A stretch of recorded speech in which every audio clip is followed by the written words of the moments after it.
Moin, liebe Mimis-Fans, beste Grüße aus Bremen. Hier ist Lars, der alte Trommler, der fast 10 Jahre lang den Laden mit Schlägen zusammengehalten hat. Seit 6 Jahren widme ich mich meinem Soloprogramm Knipp Gambo und bin kurz davor, eine CD zu veröffentlichen. Fabsi hat ja dankenderweise den Link zu meiner Crowdfunding-Kampagne gepostet und angedeutet, dass auch Mimis-Songs darauf zu finden seien.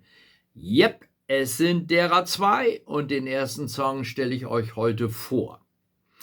Diesem kleinen Lied geht es um ein norddeutsches Grundnahrungsmittel. Ihr habt richtig geraten, es ist Grog. Es ist jetzt das 3. Mal, dass ich diesen Song für eine Produktion aufgenommen habe. 2-mal vor langer Zeit mit den Mimis und eben jetzt halt mal wieder und sogar zum 2. Mal auf Platt. Passend zu langen Winterabenden vom knisternden Kamin kommt hier meine aktuelle Version vom Groglied, Dat Groglied. Erwähnte ich bereits, dass ich den Sound von Pedal-Steel-Gitarren liebe?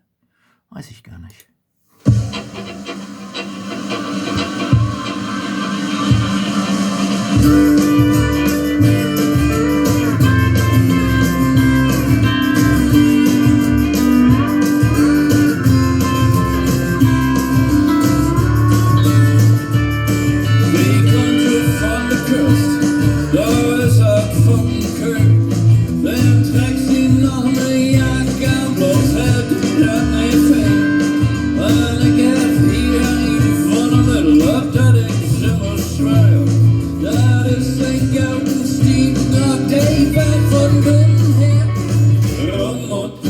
Zugebracht, wordt een echte veel.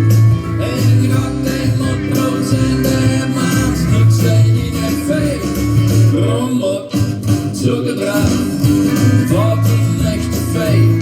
En ik had een procent en maand nog steeds niet veel.